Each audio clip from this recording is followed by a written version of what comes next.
I'm co-president of the Danbury City-Wide PTO, and before us we have our candidates for mayor this year, as well as our candidates for the Board of Education. Everyone should have gotten a handout on the way in if you wanted to take some notes down.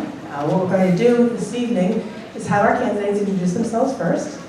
Then we have 2 questions from the PTO that we'd like them to answer, and then we're going to open up the mic to anyone here who has a question for any particular candidate, or you can open up to anyone. Okay, if you have any questions, if you want to raise your hand.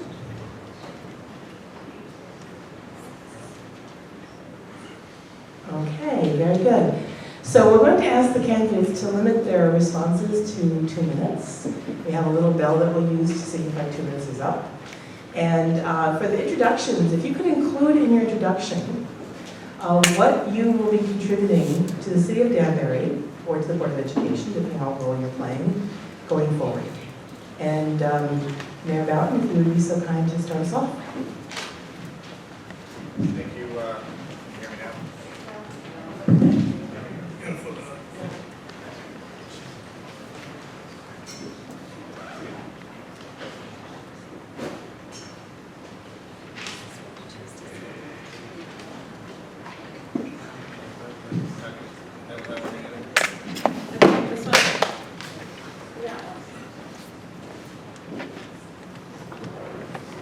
Can you hear me now? Can you hear me now? Yeah. You sure? Good. Good evening, everybody. My name is Mark Bowden. I'm Mayor of the City of Danbury. It's been my honor and privilege to lead Danbury over the last decade or so that I've been mayor. A little bit about my background. Obviously, I was born and raised in Danbury. I attended Danbury Public Schools. I went here to Broadview Middle School and graduated from Danbury High School. Spent a little bit of time in college. I attended Central Connecticut State University, where I earned a Bachelor of Science degree in Education and a minor in History, and I earned a Master's degree in Western Connecticut State University in Educational Psychology. I was a certified teacher for 14 years. I taught at Danbury High School. I taught social studies and had the honor and privilege of working with some wonderful staff members and wonderful students as well. In addition to that, I spent a little bit of time in the military and the reserves. And owned a small business that I operated for many, many years. I served in the state legislature for 1.5 terms. I was elected twice, representing the city of Danbury. And I was honored to get elected mayor in 2001. So, I have a minute left. Let me tell you 3 things that I'm going to be working on. I should have the privilege to be reelected. One is we need to complete the freshman addition at Danbury High School and open that in the fall of 2018. That's going to require staff up and staffing for that particular facility, and complete the small theater that we're building to the side of the building as well. 2, I need to work, and we'll work diligently with our legislative delegation and our lobbyists to make sure that we push back on the onerous, unfunded mandates that the state of Connecticut is placing on us right now, particularly this idea of us assuming the State Teachers Retirement Board contribution to the teachers' pensions. That alone will cost Danbury about $7 million a year. Before we pay a teacher, before we keep the lights on, before we have athletics and education, academic success, all those things, that is a number that will result in about a $2.5 million increase into your taxes right off the bat. So that's going to be difficult, and that's a fight that certainly all of us should be united in working against. And finally, thirdly, I'll be working closely with the legal team on the CJEF case. Quickly, the CJEF case is the case that addresses the disparity in funding for Danbury as it relates to the education cost-sharing formula. But all that means is that we don't get enough money from the state of Connecticut. And about 10 years ago, I joined a group of mayors on a bipartisan basis, and we sued the state. It took 10 years for that case to go to trial, but we won. And now the state of Connecticut is appealing the fact that we won, and we'll be in the state Supreme Court probably the next month or so making our argument. In fact, arguments have already been made, we're just waiting for the ruling. So all of these things are important for us. They're important for resources, they're important for our staff, but most importantly for our children, because at the end of the day, education is not about the adults. When I was a teacher, I never thought it was about me. It's about the kids that we serve. It's about setting them on a path to prosperity and success as young Americans. Thank you, Mr. Mayor. And we'll turn over to Mr. Almeida, please.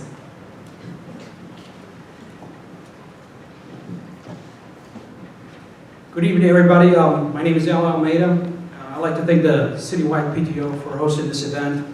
I also like to thank my family for their support throughout this campaign, and thank to the residents of Danbury that took time to come out here out of their busy schedule. I'm a longtime Danbury resident.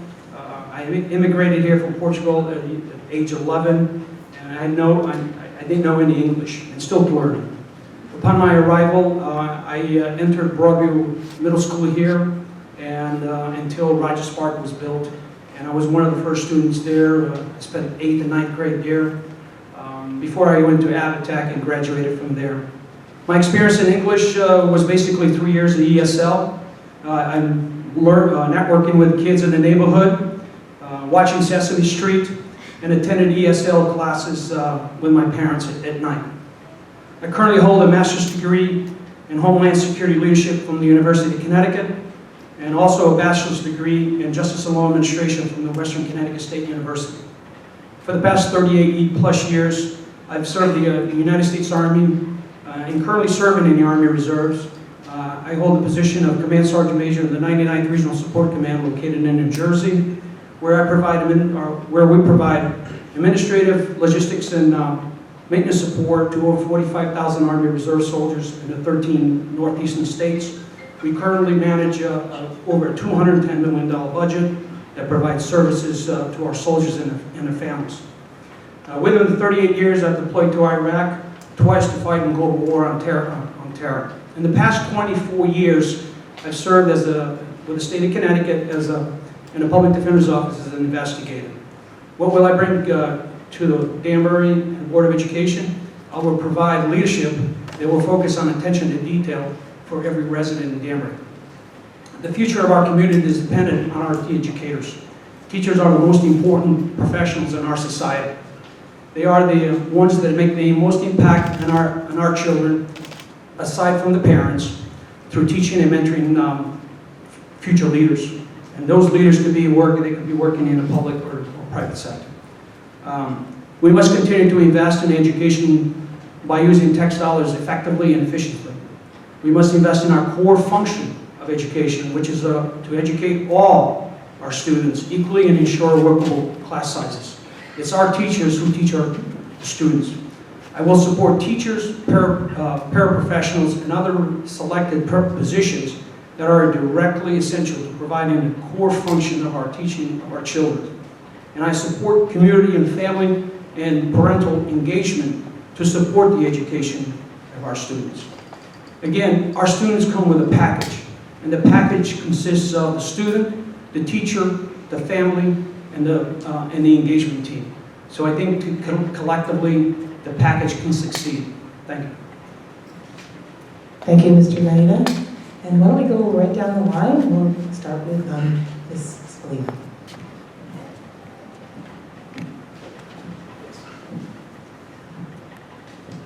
Good evening, everyone. Thank you so much for coming. It's a great opportunity for all of us. And I just would like to thank Lynn and the City-Wide PTO. My name is Amy Spolino. I'm running for the Board of Education because I want to make sure that our students receive a great education in Danbury, just like my children did. We've lived in Danbury for 37 years. I've done a lot of volunteering and mentoring. I currently work for Hopeline Pregnancy Center, which is part of the Jericho Partnership in Danbury. I've worked in social service agencies, serving young children and families, and I'm committed to our community. I look forward to the challenge of working with the board toward the common goal of providing everything our students need to become productive, successful, and responsible citizens. I feel like I have a voice that's common sense. I've had a lot of life experience and wisdom. I have also experienced the lack of funding with being in nonprofits. There's never enough money to do what you have to do, so you always have to get creative. I've also been an advocate for some of the issues that have challenged us in the social service area. So I've been to Hartford to be an advocate for us. That's something I certainly wouldn't have a problem doing if need be. And I'm a team player. I work well with others. interpersonal skills is one of my best strengths.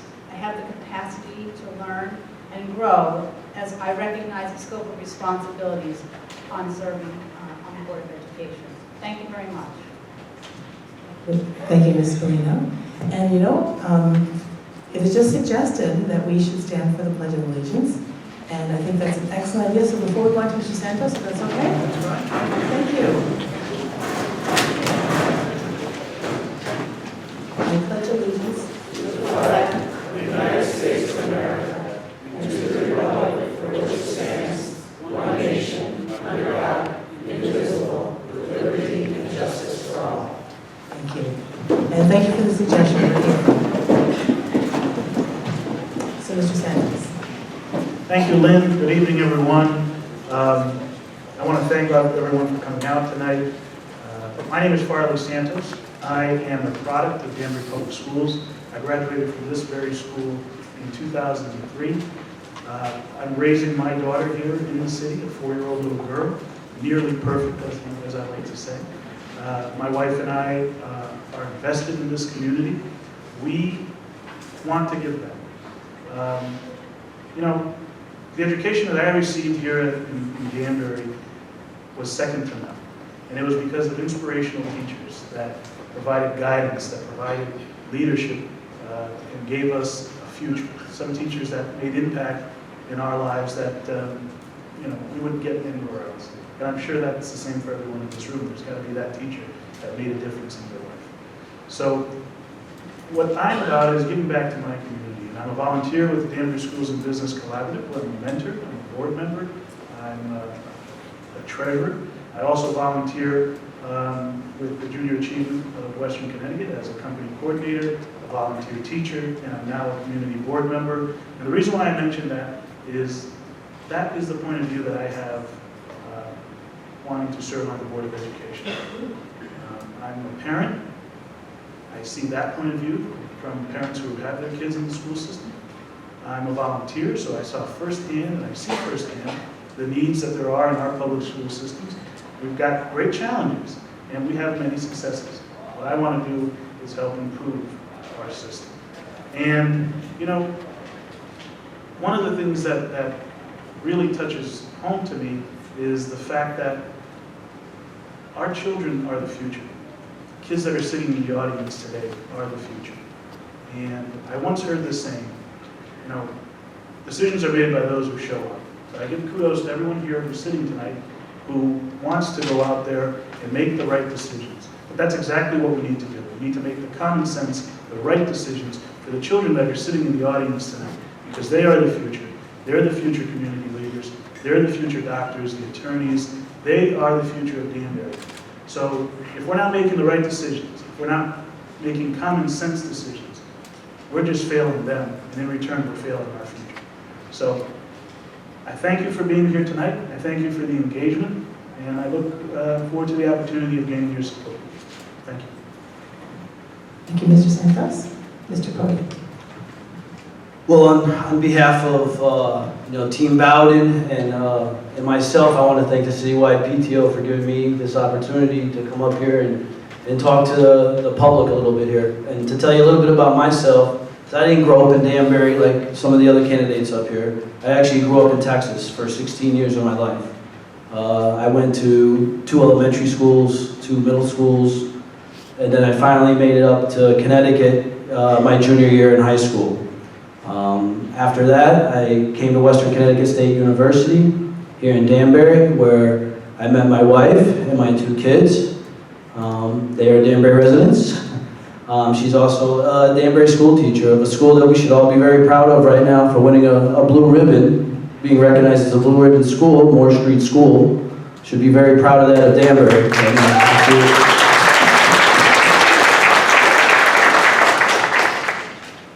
So that's my track to how I got to Danbury, and much like the other candidates up here, what we all have in common is that we're here, we have families here, we want to make the education here the best it can be for all the students here in Danbury. Some things that I would like to help improve or to echo Mayor Mark Bowden is the disparity gap between students here in Danbury and the rest of the state. The rest of the state average is roughly $15,000, and Danbury is only receiving roughly $12,000. And for the largest growing city in the state, I think that's very inadequate in terms of the funds that should be received for a town like this. So that's number one. Number two, to help some of the teachers, I think that was the second question, trying to keep some of the teachers here. And again, I would just want to continue to work with, the plethora of educational resources we have in the university systems that we have in a 50-mile radius, here in Connecticut and elsewhere, also in the border of New York. So those would be the things that I would work on, and I just look forward to receiving your vote in November. Thank you. Thank you, Mr. Conti. Mr. Petrofessa. Yes, perfect. You said it perfectly. Thank you. Good evening, everyone. I just want to thank the Citywide PTO for hosting this event, everybody for coming out. We know it's everybody's busy, and we appreciate that you take the time to come out. So I am Ralph Petrofessa, parent of 2 children in Danbury, a daughter in 8th grade at Westside, and a junior in DHS. Former Great Plain PTO president for 6 years, former Citywide PTO president for 3, current board member for the last 4, and the current chairperson of the board for the last year. So what I will continue to contribute is develop the relationships with the staff, state legislators, administration, and continue on telling Danbury's story of what a great, unique school district it is, and just really involve parents and continue to do what I've been doing for the last 4 years as far as just trying to develop those relationships and really do what's best for the children of the city of Danbury. Thank you. Ms. Palmares. Good evening, everyone. Once again, here. I am Emanuela Palmares. I am the editor and partner of the Tribune newspaper, which is a trilingual publication here in town in English, Portuguese, and Spanish. I'm also the vice president of the New American Dream Foundation that works with the immigrant community. And this building has a very special place in my heart. I ordered my first words in English in a classroom down the hall. Mrs. Salomon changed my life. She was absolutely great. And I am a proud product of the school system. I'm very committed to our community, but I'd be remiss to say that we're all here kind of with a heavy heart today because it's a very sad day for our nation. And I think as parents, most of us here in the room kind of struggle throughout the day to kind of think about how do we explain some things that happen to our children. But one of the things that kind of got me through today was that I thought about our community, and I was really proud of who we are. And the fact that you all are here in the room on that side of the table, and we're all here on this side of the table, really committed to making Danbury better, continue its progress. What I feel I will bring to the board is the opportunity to bring people together, to connect all parents in our community to our public school system. I have a son who's 5, who is in autism spectrum, who we tried to make sure that he was able to have access to this wonderful public school education in Danbury. Unfortunately, because of his disabilities, it didn't work out for us. But my end goal for my son, literally as a parent, is for him to be able to attend Danbury High School just as I did, and be a header, and bleed blue and orange. But we had some challenges, and challenges that needed to be tailored for him, and unfortunately weren't able to do that in the district. So I am proud to be a part of the immigrant community and be able to speak 3 languages, and look forward to doing a lot of work in connecting immigrant parents to our school system for them to become more and more engaged. Like we've seen the success that's happened at Morris Street School. We see the success that happened under Julia Horn and her school in engaging that community, and also being a voice for the special needs community and for those kids and those parents as well. So I hope you get all your support. And I hope you enjoy your evening and hear all your questions are answered. Thank you. Ms. Mullion. Thank you very much for inviting me. Thank you for the Citywide PTO, and also for all of you coming up to hear us speak tonight and answer your questions. I know your lives are very busy. As I said, my name is Kathleen Molinaro. I have been on the board for 12 years. I was not going to run this time, but decided that there was a 2-year position that was available, and they asked me if I would be interested, and I said I would certainly do my best. I am a retired district manager for Marriott Corporation and Sodexo. We ran 23 school district school lunch programs across the state and Westchester County. So I fed a lot of your children and made sure that they had meals, breakfast, lunch, snack every day. I currently chair the Sites and Facilities Committee for the Board of Education and also chair the Policy Committee for the Board of Ed. What I would like to continue to contribute to this board is to address the overcrowding issues that we have and continue our building and continue with looking for ways to afford new buildings in Danbury so that the taxpayers will not be burdened, but yet we still give the excellent education that our teachers are currently giving. So I hope for your vote on November 7th. Thank you. Thank you. Mr. Genelli. Hi. My name is, Richard Genelli. I just recently retired as Chief Financial Officer from a large retail firm.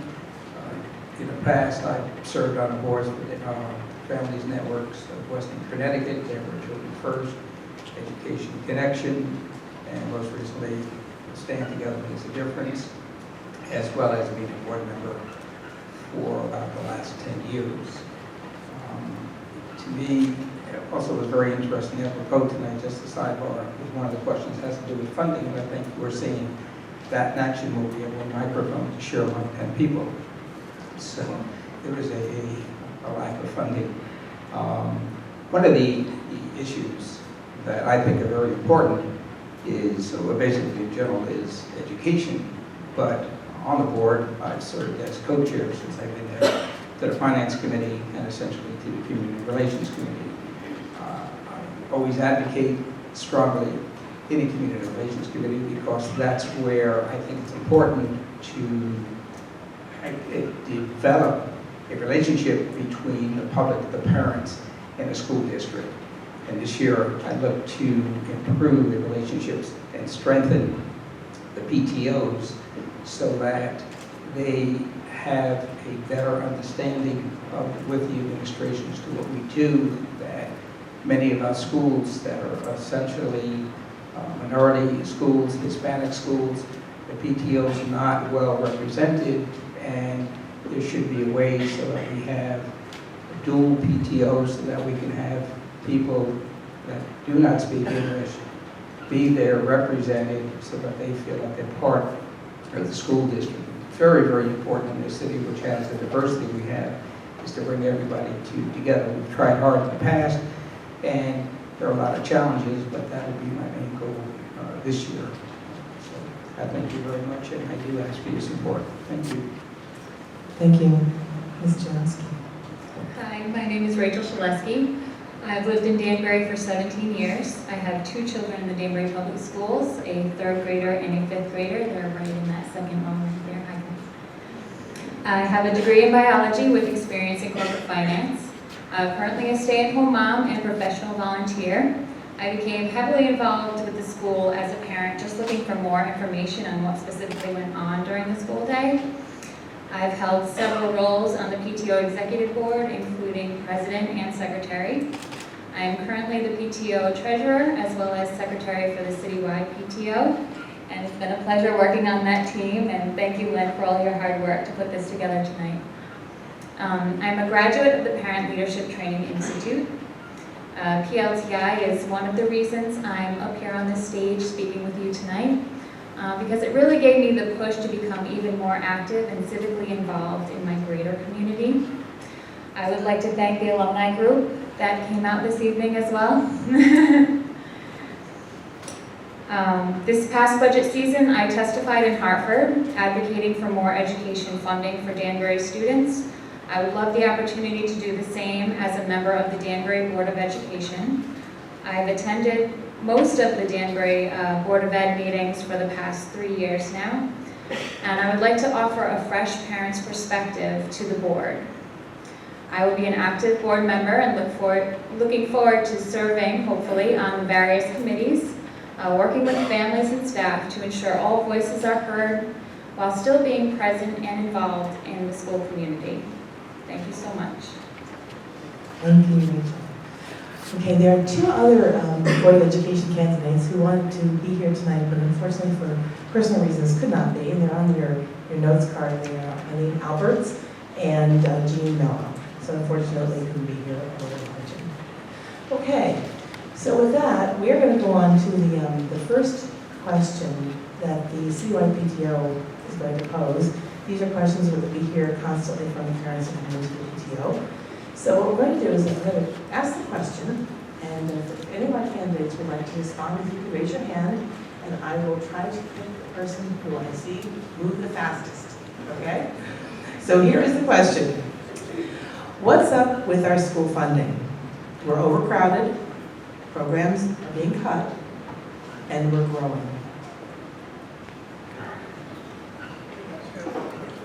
Emmanuel.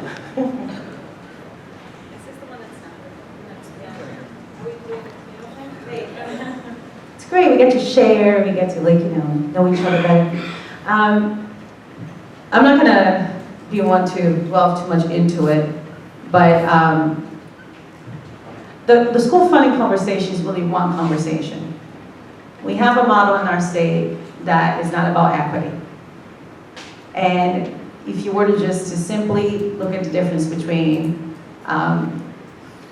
when you give everybody the same thing and giving everybody what they need. Right now, the current funding formula that we have in our state does not give each school district what it needs. You use a combination of about 10 different formulas to figure out how much money your kid's gonna get in your school district. So, number one, I don't think that as a parent, we should have to go out and get a PhD for us to figure out how our schools are funded. I think they need to simplify the formula, and they need to make a formula that puts each district's individual need there. Some districts are going to need more, some are going to need less. And we need to make sure that funding is about equity, so that everybody gets what they need. We also have to make sure that in the process of achieving that, because we know things in Hartford take a long, long time, that we're creative with the resources that we have, and that we split our focus. We can simultaneously give our teachers what they need, but at the same time continue to keep our focus on our children, making sure the curriculum and what we're offering them puts them first. Spolino. I do agree with you. We do have to focus on getting equal funding. However, that's a long-range plan because they say the wheels of justice are slow, but they haven't seen our legislators, I guess. The thing is that we have to think about your child in your classroom right now. So I think the Danbury Board has supported our superintendent and our mayor for what they have done for us today. And what we have done is we have put up portables at Shelter Rock School. Those portables, they're not ideal. They're fine, but they're not ideal, but they did the trick for us. We put on new classrooms at Shelter Rock. Immediately, it wasn't adequate. That's why the portables had to be put up.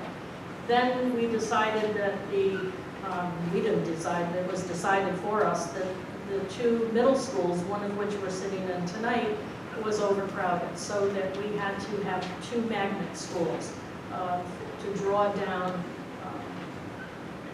children from this school and from Rogers Park. We've tried to be creative for your child so that they could have small classroom sizes. And one of the focuses that we have as a board that we have decided on currently is that there will be teachers in front of your children at all costs. In other words, we don't want to lay off any teachers. We need to have we understand that small classroom sizes is the key to a good education. Okay, Mr. Petrofessa first.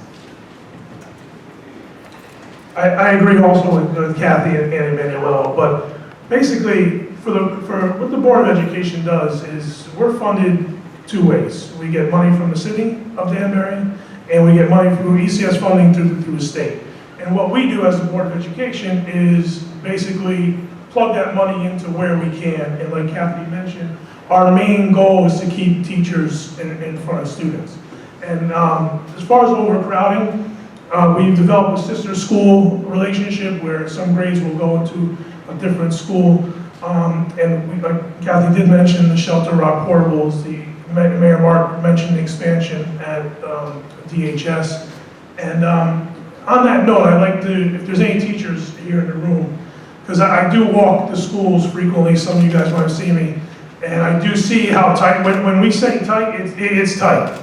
I mean, so I just want to commend the teachers, if there's any in the room, that you guys do a great job with what little you have, and we appreciate that. So what I would do is continue to do what I'm doing in walking the schools and developing those relationships and seeing it firsthand. It's great to hear, oh yeah, it's overcrowded, but when you actually see it, and walk in there and see it and talk to the teachers, and you know what, once again, I mean, I can never be a teacher, because one, I don't have patience, but they're so happy. I mean, I don't get it. I mean, there's kids in there, cramming there, there's a lot of stuff going on, there's new standards, there's new this, but I really like to say that, it's very refreshing when you can walk through schools and really see it firsthand, not just hear about it in state funding and this and that and everything. But when you actually see it hands-on, it's a pretty great experience. And just to touch on the second question that we're going to be asked about excellent teachers, how we retain them, I think how we attract them, I think we have excellent teachers. And anytime we do a Board of Ed meeting and we do recognitions for retirements, all you see is 25 years. I think someone was 41 years, 35 years. But, so anywhere over 20 years, I mean, that's retaining an excellent teacher. So I just wanted to touch on that in case I don't get time to do it. So I just want to say thank you, and we're doing all we can with what we have. Mr. Genelli. Thank you. Funding is an important issue, particularly from the state, but I think it's been said that that's a long-range problem. A lot of the success we had so far in bringing that to fruition is due to Mark Bowden and his initiative years ago to bring this court case up front and the support. As parents, as residents and board members relative to the funding of the state, the way this can work and help is to, when we ask for a day in Hartford, is to have the rallies and the parents and the people in Danbury represent, so we can go up and tell the legislators just what we've done, who we are, and basically why we need the funding. But that, as I said, that is not as easy to accomplish as some other things. The growth in the city has been growing. We've been growing at a rate of about maybe 2% a year. I don't have the official number, which it's pegged as of October 1st, but as of last week was about 11,451 children in the district. One of the things that is good with that is that people come to Danbury because it's a phenomenal city. I mean, we offer something that other cities don't offer, and it's great to have the people and the influx in the population who want to live here and share the diversity that we experience amongst us. However, it does present some challenges in this overcrowding. As a board, basically what we do is work with the city to try to alleviate some of that pressure. It's unfortunate that some of the classrooms are in terms of 23, 24 children, that's difficult. But there have been measures such as the portables. We're looking to put more portables. It's on the agenda at the middle school, the West Side Academy, for more portables there. So essentially each of the middle schools will have almost 1,000 children per school to to take the influx of the grades at the elementary school. So it isn't the daily things that we have to work with, the challenges that we work with the superintendent and with the city for funding to be creative. As Mr. Petrofessa said, the concept of perhaps sister schools. We try to stay away from redistricting because that's basically a no-no, nobody likes that. But it's very, very challenging. And the only way these problems get met is by a board working together in harmony with the district, that is with the superintendent, his team, and with the city, that everybody's on the same page. So, thank you very much. Thank you. Mr. Almeida?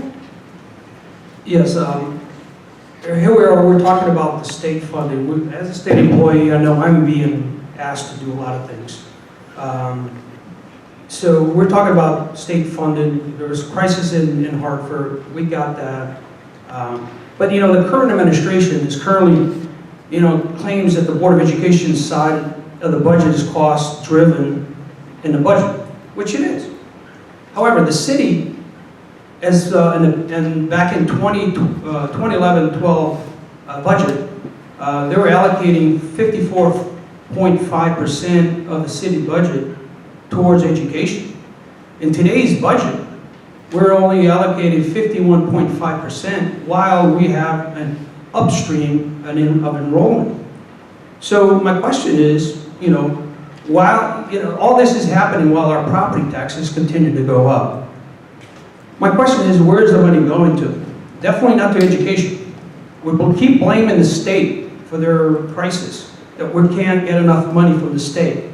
Well, you can't only, I mean, what is enough money? I mean, is it $50 million? Is it $100 million? Is it $200 million? When are we going to be satisfied to that? I do understand that we have a diverse community. I applaud the Board of Education, what they're doing to manage the 51.5% of the budget. The overcrowding has to do with a lack of vision and to invest in the school's infrastructure. But while the city provides tax deferrals to numerous private housing projects through the city. The growth of the city has been going on for years. So it shouldn't be a surprise that we have a surge in our enrollment in our school district. My concern is that this administration has not been proactive in preparing our school infrastructure to handle the enrollment surge over the years. Programs being cut is a concern to me. Youth programs are part of the children's education in developing new learning skills. I too would like to know why school programs are being cut. Are we depending on outside services or agencies to provide those programs? If there are, where are they? The other thing is, recently the mayor was asked if he would sign the Republican budget that recently passed in the General Assembly. And he said, absolutely, he signed it. But according to the Office of Policy Management, the Republican budget cuts over $5 million in education shared funding for Danbury. At the same time, Greenwich, the wealthiest community in the country, gets 700% increase out of that Republican budget. My question is simple. Why do you believe that kids in Greenwich or other wealthy communities have more of the right to quality education than kids in Danbury? Thank you. Yeah. Mr. Santos.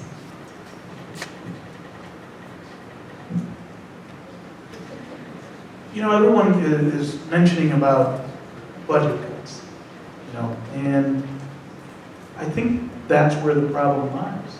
You know, we are seeing less funding from the state. Granted, year after year, our delegation has tried to bring more dollars into Danbury. But I think to start solving that problem, the solution lies in creating a formula that works, that makes sense, that gives funding to the communities that need it. Some of the folks that spoke before me mentioned that. We are a diverse city. We've got extreme challenges because of that diversity. Our growth of 1.5 to 2.5% per year causes that challenge.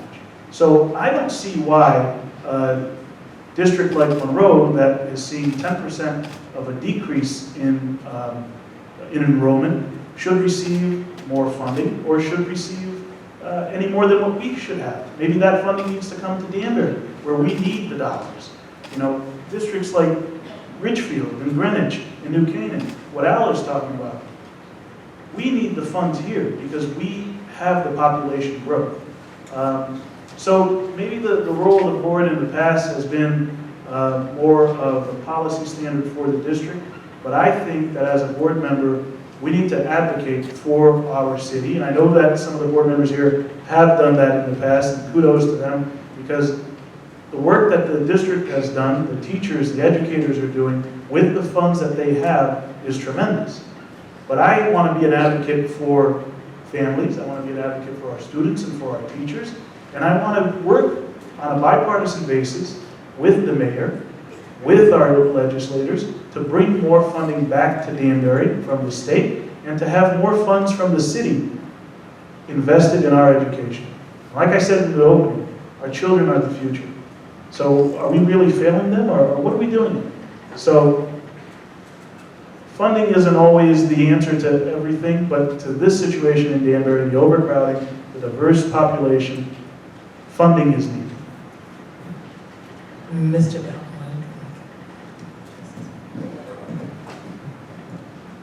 Yeah, I just want to address some of the comments that were made relating to school funding. I think there's a good point that was just made. Look, good education is not always about funding.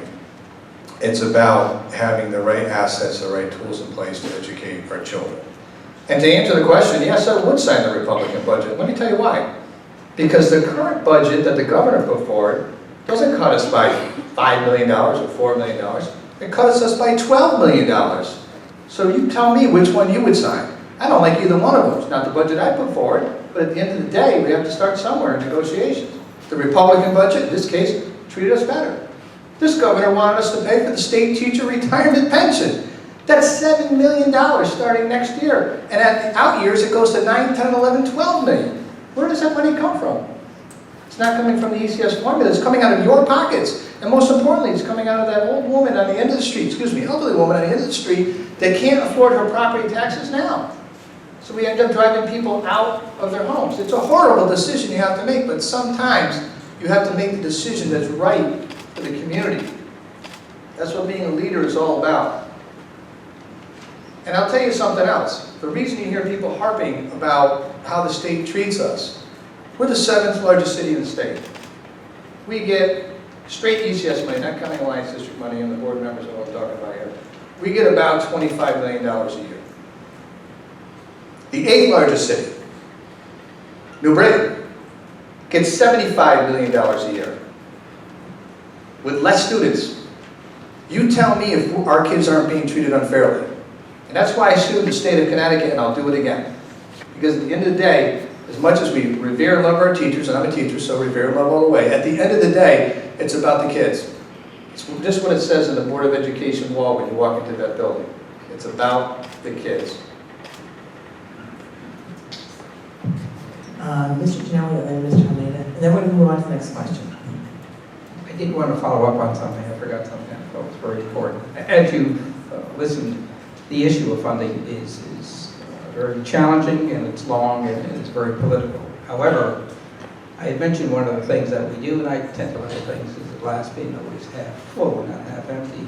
In terms of growth, I mentioned the portables that we're looking to do and put on, and that we have put on. But one of the most impressive things that we have done is the addition in the Danbury High School. I had the privilege last week of being taken on a tour of that addition. It's still not finished. I think it's 65,000 square feet. It's going to create 26 more classrooms. It's going to be fully air conditioned, very state-of-the-art, very modern, due to be finished next year sometime. Again, 2 or 3 years ago, and thank you to the public for passing the referendum. We were able to get that high school built, the addition built, because it's not economically feasible to build a brand new high school. But again, these are part of the challenges that we as board members look and try to look ahead, is to how to solve our issues and almost to say, to do more with less. But as soon as that high school is finished, I hope there will be a citywide invitation to every parent and every resident in the city to take a view of that. It's going to be a spectacular looking school, totally different facelift than the way it looks now. Thank you. Thank you. Just want to piggyback on what the mayor said. You know, he would cite that budget, but that budget, and he's talking about taking care of teachers, that budget would have the teachers taking money out of their salary to go into the state's general fund. So where are we taking care of teachers? On another note, let's think outside the box. Let's think outside the box, okay? We are overcrowded. We have a magnet school on the west side. Wasn't to say that we can create a magnet school in Brookfield, Bethel, Richfield, the surrounding areas where they're hurting, their population decreasing. Why can't we have the same selection process as we do for the magnet school to go to a lot of schools to temporarily alleviate our overcrowding? Just again, thinking outside the box. Thank you. Sure. Listen, I agree. In fact, suggested in the recent article that we are working with surrounding communities because they are losing students, and it's important that we try to reach out to them and utilize their buildings. But I tell you, one of the best things that we could do for our teachers in terms of their pension, I've heard this time and time again, as somebody who has a teacher's pension, that certainly understand where the frustration comes in. Let's sit down and try to negotiate a way through the state to allow them to collect Social Security. It's what's done in other states. New York State does it. It's why we're losing teachers, because when they start looking at what their retirement's going to look like, the collection of Social Security is an important thing, and you get penalized in Connecticut if you collect a state teacher's retirement. So it doesn't mean we can't be able to help people benefit in terms of the way we structure the pension system, but also can provide real relief for us, the taxpayer, and put that money where it belongs, which is where the teachers want it, to the children for supplies and things like that. Thanks, everyone. We're going to go on to the second question from the Citywide PTO, and we actually touched upon it already. How can Danbury attract and retain high-quality teachers? We have the best. How do we keep them? This year, there are multiple open positions. So, Ms. Pomeroy first, and then Mr. Santos.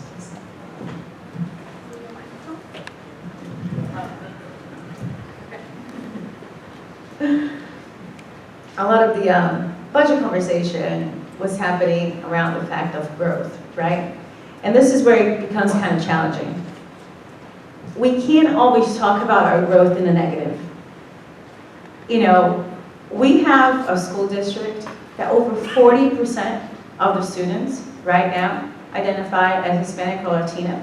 We have about, 20-something% of our students who are English language learners. So when we're talking about that growth, we're talking about the immigrant community. And someone who works with them on a daily basis for my day job, it's not a negative. Because when people look at Danbury and see it as a diverse community, all the different restaurants that we have, all these different things that they talk, that's the positive, they're talking about that growth. So we're gonna have to come to terms to understand that things cost money and there's a price to pay to be an attractive community. When you grow, it means that things are good and people are flocking to your community, that things are going well. So we have to figure out as a community how we're going to struggle with that. When we're talking about, oh, there's a lot of growth and there's too much development and then there's a lot of kids and they're going to the school, and then at the same time, if we want to attract a young couple, teacher, maybe both are teachers, mom and dad are teachers, and then they want to move into an up-and-coming community where there's going to be a good school system, something for them to do at night, on a date night, on their downtown, a place where they can buy a home or they can rent an apartment as they're searching. We're starting to see that in Danbury. I've been living and working downtown Danbury my whole adult life.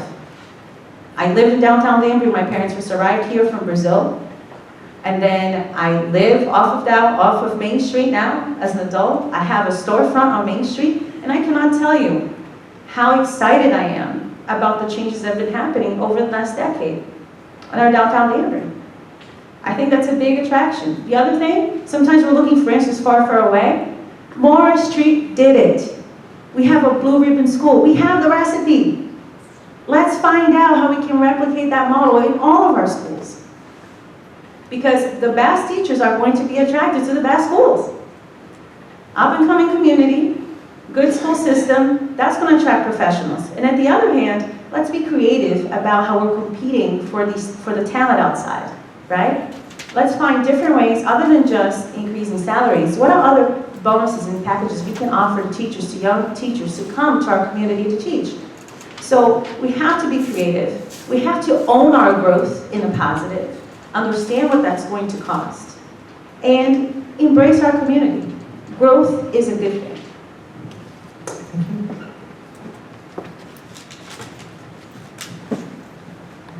You know, the mayor mentioned something, and I agree with him. The teachers that we have in the school system now are the best. But the question here is posed for a reason, right? We are losing some teachers to other districts. Granted, we've got a lot of folks that are retiring after 30 plus years, like Ralph said. But there are some that are falling through the cracks for other reasons. And for the last 3 weeks, I've been filling a vacancy on the Board of Education. Even before then, I talked to folks that are currently teaching in our school system and folks that have moved on to other locations, friends, family members, and I hear one constant. They love to work in Danbury. It's the diversity in Danbury is amazing. They get to come in contact with children that in other districts they wouldn't have the ability to do so. But one theme came from all those conversations. They want to have a career development program that sets them on the path to success in the future. And some other districts may be offering that the current district maybe doesn't. Granted, there is a program now, but they want something more vibrant, something more dynamic, that those teachers who want to grow, want to be in leadership positions, can go through a process of career development and attain their goal in life as well. So the district doesn't have a lot of challenges, and they do appreciate working here, but they see that other opportunities get them to their point faster. So obviously teacher pay is something that I heard, but the overall theme of what I heard was that we need to better prepare them. We need to set them on a career path, give them a development program that will enhance their skills and make them the future leaders of our school district. And that's what I hope to bring to the Board of Education if elected. Thank you. Any responses before we go to the open mic? Yeah, I just say a couple things, and this goes on to what Emmanuel, and again, so many success breeds success, and I think that's where we're at right now at this point. And yeah, we may be overcrowded a little bit, but again, growing pains are good in this instant, not necessarily bad. And I think through situations like this, great answers can be achieved through finding ways to work together, coming up with ways to innovate. In finding funds, I hear a lot about the state. The state's tough, well, the squeaky wheel gets the job done. And I think we continue to go after the state with the case and get our money. I also, in terms of the teachers, again, to echo what everybody's saying here, I think we have great teachers here in Danbury. My wife comes home every day and brags about the job that her fellow, teacher mates are doing. And again, the ones that don't decide to stay, maybe this wasn't the right town for them. And we want teachers here that want to stay here and work with the diverse population that's here. And so that's about it. Mr. Almeida?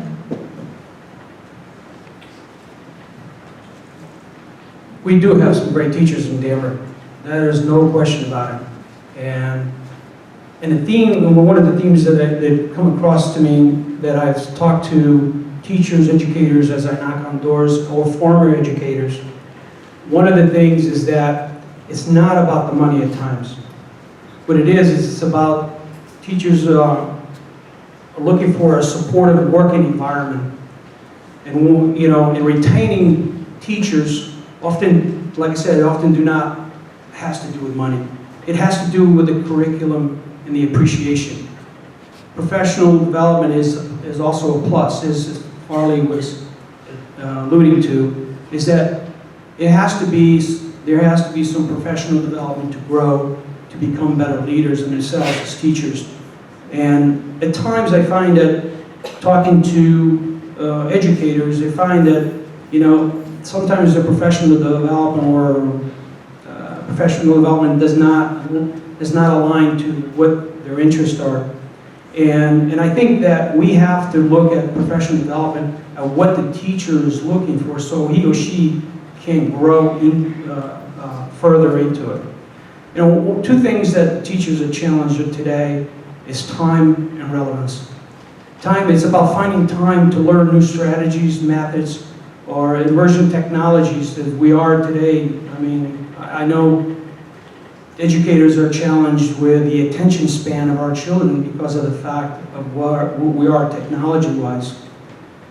And given the requirements of the existing curriculum or circular activities, there's a little time left for professional development while teachers are almost always expected to learn things and become better teachers. The relevance part comes in, even if teachers have or given time to learn the strategies, methods and emergency technologies, they may not find that they're necessarily relevant to their own teaching practice. Not every tool, strategy, or method will work for everyone. So we have to be open-minded as to how we're developing. The one thing that I go back again, we have some great working teachers, with some great teachers in Danbury. About 4 or 5 years ago, when I had a position in the military, in a training environment where my organization ran 4 military occupation skills schools for the Army, and I was part of what the new education system is for the Army currently.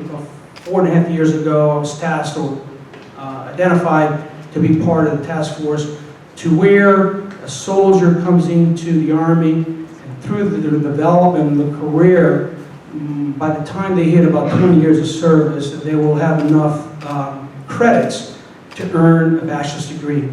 So I'm very proud to be part of that future of the Army as I'm transitioning out very soon. But I learned one thing, and a theme that really explains the teachers today.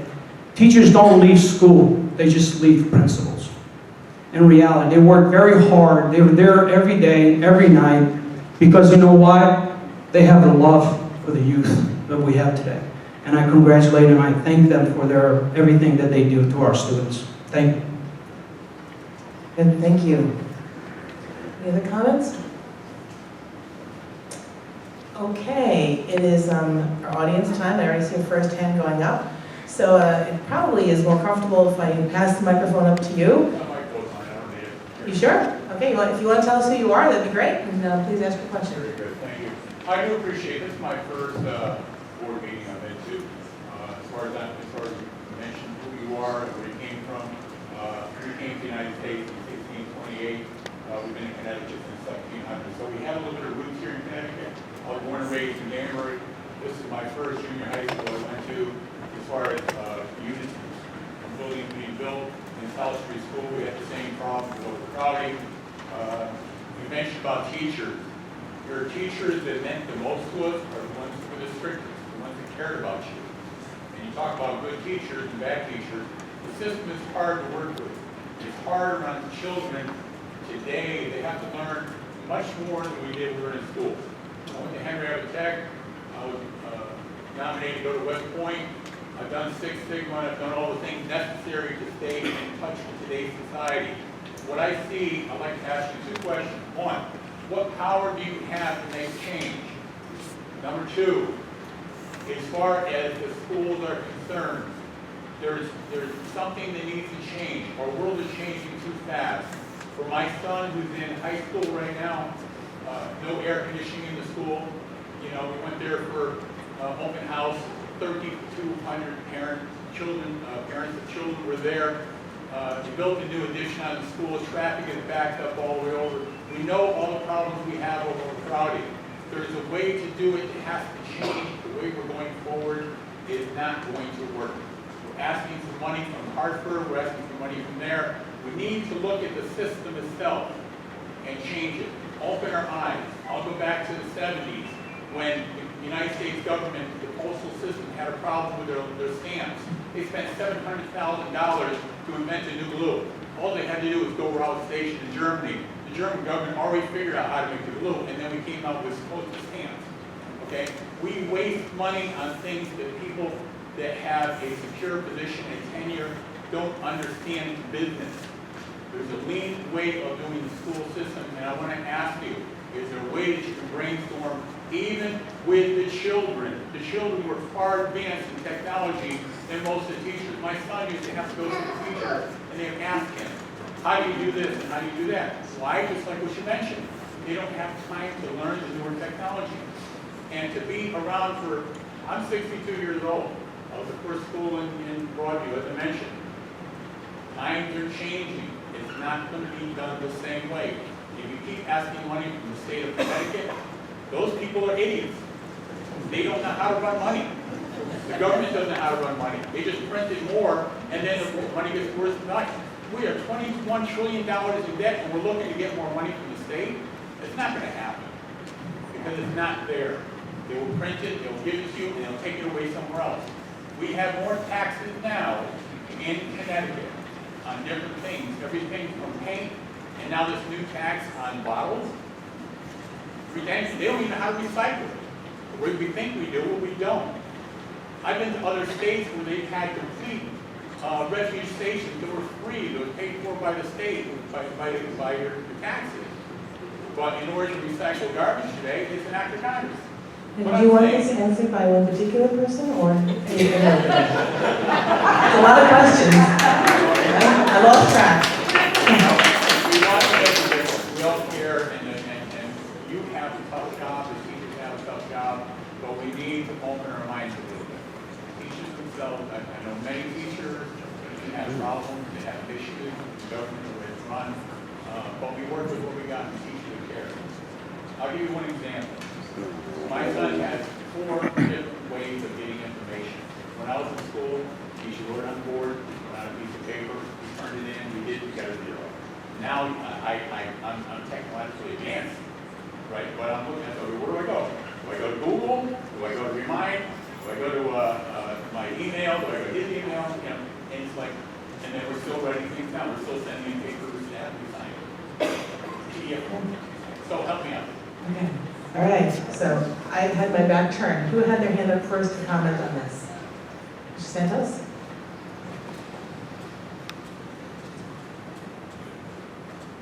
Thank you for your many questions. And I don't mean that as sarcastic. He's my neighbor, so we've had some of these discussions while I was walking my dog before. Yeah, you can have it. Yeah, take a hit for the team. I think you're right. We need to look at fundamentally how we're teaching our children and how they're learning. Times have changed since you were in school, since I was in school. There is more technology that they can use. You mentioned at the end there, why do you still have to sign a form if you've got 4 different ways to view what you need to? I think the district has done a good job with maintaining technology standards. We're seeing in the classroom more technology being used. But I think the core of what you're saying there is that we need to look at how we're teaching our students. There's only so much that as a Board of Education member we can do. But what we can do is advocate for a better curriculum. We can advocate for a better learning system. And I think that's the path. That's where you're going, the road that you're leading there is that we need to keep up with times. We need to teach the students the way that they want to learn. Not always the best idea because they may not want to learn, but we have to find ways to get across to them. I think that's what you're saying. We need to find better ways to get the information to them. And it's not just about writing it up on the chalkboard, having them recite it. It's about dynamic solutions to how to get the message across. So I'll be an advocate for that. I understand what you're saying. I'm here to make sure that we find better ways to teach our students. Thank you, Ms. Santos. Ms. Almaras, her hand up, and go to Ms. Chalena. As I said at the beginning, I have a 5-year-old, and he's ready to figure out how to unlock my phone and delete an app that he doesn't like and put one in that he likes and buy stuff on that app. Thank God they're all educational apps, it's ABC Mouse, but he's still buying stuff. So I get what you're saying. I want to commend you for your passion, because you're here tonight and you're posing questions to us that really shows that as a parent, you're concerned. You're not just necessarily concerned about your child, you're concerned about my child. You're concerned about what we're going to be doing 10 years from now if we're not catching up. So I get that. And I think it comes to this whole theme of trying to be creative. Whether we're creative with the way that we're funding the schools, what we're offering for our teachers, what we're doing to attract the talent, retain, deal with overcrowding, we have to be creative also about the curriculum and make sure that we are going in a direction that is committed to our children's future. So I am committed to the future of this community. I don't plan on leaving it ever. And I commend you for having passion about this subject, and I think it's something we need to address. How do we look at education now, but at the same time, how do we create a long-term plan for us to continue to be current and engaging our students in the future? Mr. Almaras.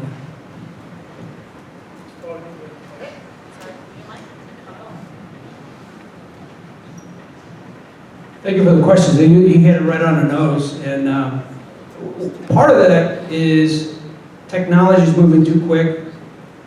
And for us, the way I look at it, in my opinion, is that we have to get teachers into the professional development to grow with that technology. So we have to invest in our teachers to make sure we are staying pat with technology so we can share that. Because some of the kids that come to school today know how to play video games, okay, at different ages. Believe it or not, a 7-year-old, I know 7-year-olds are playing video games. So it's a good question. We do that in the military. We always look at 10, 15, 20 years ahead. What is the Army going to look like? What the military going to look like? So we have to keep up with not only the training, but also the equipment and other stuff. So I support getting our educators professionally development to meet the new era. It's really what it is, the technology. Thank you for your question. Petrofessa? We're down to one mic here. But thank you for asking those questions. What I want to say is this, I actually have an advantage over some of the other candidates here because of being on the board now. So they don't really see what is being done, what is implemented and stuff like that. And we do throw a lot of things at our teachers to make them, to help them teach more creatively. We have coaches, and we have teachers college, and we have personal development, professional development, and stuff like that. And they handle it like flawlessly because they already have enough on their plate. And we do invest in programs and software and online tools to help teaching, help kids learn. So, like I said, I'm at kind of an advantage in Kathy and Richard, the same thing. We see all the stuff that goes into it now. So we are doing some of that stuff. Could we use more? Always, because technology is changing very, very quickly. So thank you for bringing that up. Spolino? I really can't see you. Can you come up so we know who you are? Yeah. We want to remember you.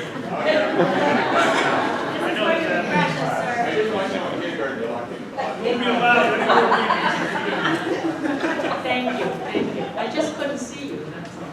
But I do appreciate your passion, but I do want to tell you this one thing. It's okay to be technically savvy, it's perfectly fine. But what we also ask our teachers is to help these children be critical thinkers. When the electricity goes off, we don't want the blank stares. We want them to know that there are many ways to get to the number 10. 5 plus 5, 5 ones plus 5, we want them to know how to think for themselves.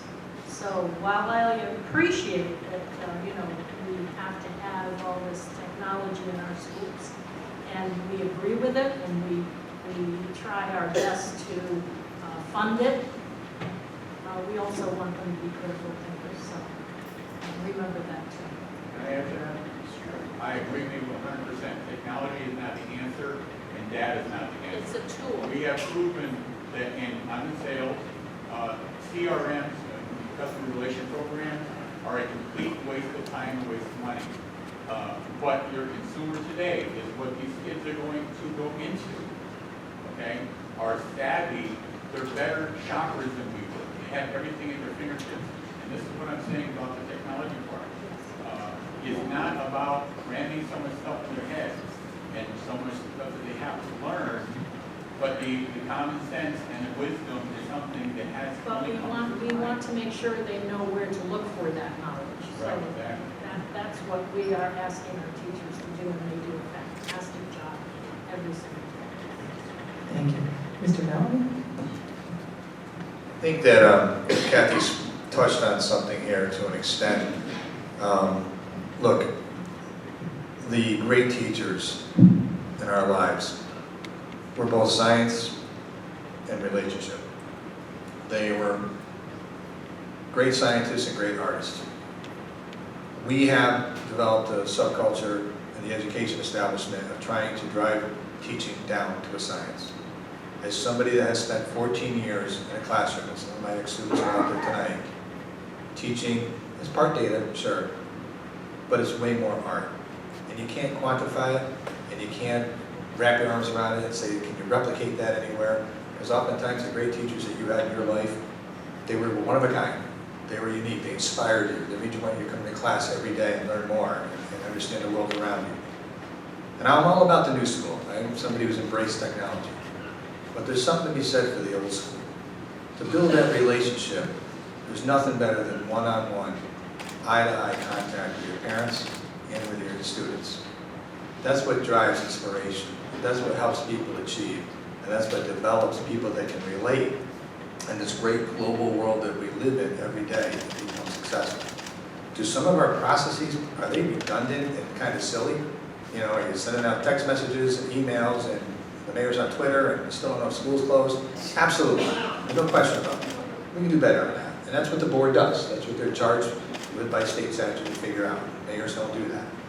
But at the end of the day, it's that personal relationship that you develop with your kids, you develop with your parents, that can drive academic success. And make them be the people that I think all of us want them to be. Participate in our democracy, become entrepreneurs, and build a better city, a better state, and a better country for all of us.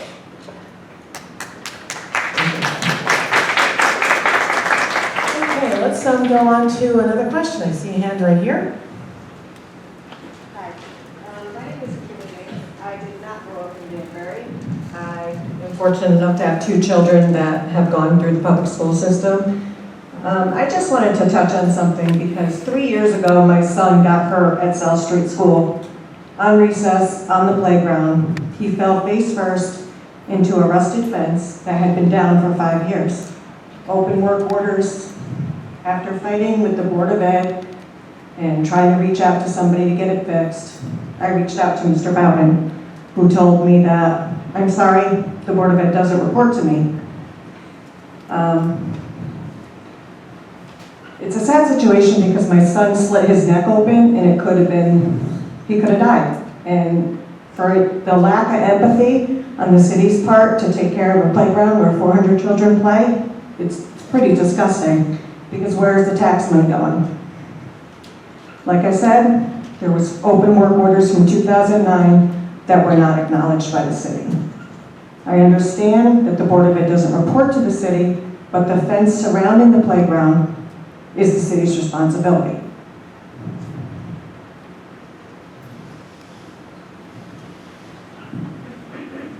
Until this day, it's still not fixed. I thought by taking legal action it would get fixed. It's still in shambles. Okay, thank you. Can I just- Who will respond?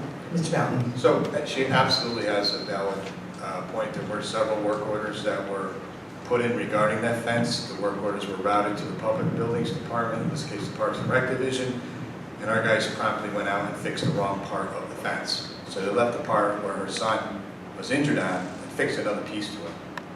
That fence was fixed. It's since been torn down again. We were just out there a couple weeks ago because the kids cut through the back area there to get to the playing field because they use it on the weekends to play soccer and a whole bunch of other things. So we're looking at another way of potentially delineating what's the school and what's not our property without having necessarily to do that kind of style of fence that tends to get torn open, ripped open, cut open, so people don't have to walk all the way around South Street to get into through the parking lot into the field because the kids are coming in from the neighborhood, so we're sensitive to that. Since in 2009, when those work orders, or 11, when those work orders were issued, we've revamped our work order system. Generally, we try to fill as many as we possibly can, particularly ones that are life safety issues like you're describing. And we do have to prioritize those, and that particular type of issue would go straight to the top. Our department head now, Nelson Lopes, gets a report every month of every unfilled work order and starts asking questions why. Are we waiting for a part? Are we waiting for a piece? Why are we still getting complaints about this fence if you guys allegedly fixed it? So there definitely was some work that can be done. Thankfully, your son is okay. And I think you all learned a good lesson from that process, and we certainly won't let that happen again. But we are redesigning the entire fence line because the kids just keep cutting the fence and cutting through it. It's just not going to stop. Thank you. Any other comments? Thank you. Okay, another question? Her question sort of piggybacks on something I'm thinking about. I have a daughter at Danbury High, and I have a daughter here at Broadview, and I've seen, some of the addition onto Danbury High School, and one of my concerns is maintenance, because I know it's really challenging for the staff to maintain the building that exists there now, particularly bathrooms, the facility, and I'm just wondering if in the budget, what's the additional caretaking expenditure for that new wing? Because it will need, more janitorial service, more heat, a lot of things in terms of maintenance. And it's sort of, that's the question. I don't know, just in general, I feel like the custodial staff does an amazing job, but there's not enough of them in some buildings, and particularly in that building because it's so enormous. Since the superintendent's not here, you guys welcome to jump in, but is he? Okay, so we're programming a custodian for the new wing. It is air conditioned. It also has solar panels on the roof. It will be energy efficient. We also are replacing the tennis courts and working on a funding source to replace the track that's there as well. It's pretty much seen its life age. So all of those projects are in the hopper. We've also replaced bathrooms at Rogers Park, particularly on the first lower level as you walk in. And for next year or the year after, depending on the bidding works out, we're going to replace all of the interior doors at the high school as well as revamp some of the flooring. So that's in the main building, not in the new wing. So definitely we will need some additional help though in terms of maintenance in the new wing. But I got to tell you, as a teacher, somebody who spent 14 years in that building, with less students in that building, if you were there during the, I know some people were, with me in the mid-90s, or early 90s, you know that maintenance was an issue there. Custodial services, interior maintenance was a real issue there. And frankly, it was a mess. Billy does an awesome job. His team and the team there does an awesome job at cleaning compared to what I see. I was in there last week. I'm in there pretty much every other week. It looks a lot better than it ever has. We have more work to do, and we're going to continue to do that. But we do need some additional help for the new wing. No question about it. Thank you. Comments? Okay. Spolino? This one works? Okay.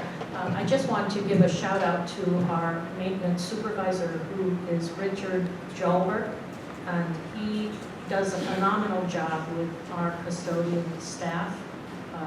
I believe training helps them do a more efficient job, getting them the proper equipment, training them on new chemicals to use, all of those things. He really is a gem, and I just want to say that publicly and thank him very much because I think he does a fantastic job with his staff, and our staff certainly does a fantastic job at each of the schools keeping them clean.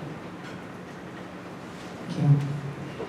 Okay, question, no, we have one right here. I'll go back to the back in a moment. Hi, Joe Downey, Danbury, Connecticut. I'm very proud of our city. This is just no question, just a comment. I put in over 40 years with the Danbury education system as a custodian. Thank you. Don't applaud, just throw money. I worked with some of the greatest teachers, and this is just to, well, it will be a blessing to our candidates. You guys are great. I would like to see continue the relationship between the city and the Board of Education, and whoever is the winner, I hope that we continue to have that good relationship. And I really enjoyed working all these years with Mrs. Molinaro, and she really kept our kids well fed. Thank you. I'm going to run you back because you have to put your hands back here. And I think I saw, you guys came up at the exact same time, the way to that, okay? Ladies first. Thank you. My name is Tracy Kelly. I have a question. Many of you have talked to me over the last years I've been working on this project, but I just wanted to hear from you each about your thoughts on the potential opportunity for Danbury to receive its first charter school. We are waiting. In time, in the next 45 days, we'll have an opportunity to hear about that from the state. When we talk about thinking outside the box and creative opportunities and creative options, this is one of them. This is one of the ways that we can increase educational capacity in Danbury to the tune of $1.1 million of state revenue year one, $2.2 million of state revenue year two. So I kind of just wanted to hear your thoughts on that again. Many of you and I have had many conversations. I'm just excited to hear some thoughts. Thank you. Would you like to comment?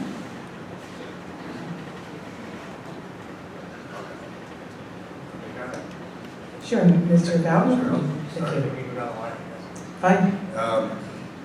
So I had the pleasure and opportunity to visit two charter schools in our state. Both are Achievement First buildings. One is in Hartford, it's a middle school. The other one's the Amistad Academy in New Haven. The Amistad Academy I've been back to 3 times now because I am so absolutely stunned at the work that the kids are doing in that particular facility. Recognizing that we have 2 applications in for a charter school. If either one of them were successful, it would be an opportunity for us to be able to bring down some of the numbers and the crowding that you've heard about a little bit earlier in this discussion. Charter schools are fine with me as long as they're open to the public. This will be. It will be a lottery-style selection process. Some parents want their kids to go to a neighborhood school that's public, and that's great. Danbury is completely different than Hartford, New Haven in the sense that our schools they don't have the troubles and challenges, particularly socioeconomic challenges that some of those cities have. So I think people aren't going to feel, I think there's going to be more of a want to keep their child in the neighborhood versus having to bring their child across town to another building. But that's okay too, because I think the demand will be there. I know that the Danbury Prospect application wants to take anywhere between 400 and 600 students, depending on how things lay out in the facility and so forth. I will say this, I don't view a charter school as direct competition to the wonderful, hardworking educators and board that we have here. And as long as money is not being taken out of the local pot of money to educate our children, I think it's an experiment we ought to pursue and we ought to embrace. I will tell you that they're going to give out the charters no matter what. And if they don't go to Danbury, they're going to go to Waterbury or New Haven or Hartford again. And we will miss out on the opportunity to collect $11,000 per child to help foster their education. And at least one of those applications, there is a very large benefactor that's willing to participate and help us meet operational costs. So I think it's something worth pursuing and looking at. I think that as a school of choice for parents, may not be right for all kids, but there may be kids out there, for example, Danbury Prospect teaches Mandarin and English from kindergarten on. So you have an opportunity to learn Chinese and learn English all the way through. It's a very rigorous program for the teachers. We spent a lot of time tonight talking about teachers, and it's not for every teacher out there that may want to be more comfortable in the public school, and that's okay too. But at the end of the day, I've seen these programs in action, and I'm incredibly impressed by the buy-in they get from the parents, the buy-in they get from the kids, and the buy-in they get from the staff. And I think, and I would encourage anybody here that has any doubts about what's happening, the Amistad Academy in New Haven has open days where you can go in and sign up for a tour. Go down there, see what they're doing, make your own decision before listening to either side. And again, as long as we're not draining money out of the local city, tranche of money coming out of Hartford, I think it's something we ought to pursue, because that money's going to go somewhere, and it's about time Danbury got its fair share. You had wanted to hear from each of the candidates, is that true? Okay. All right, Mr. Almeida, please.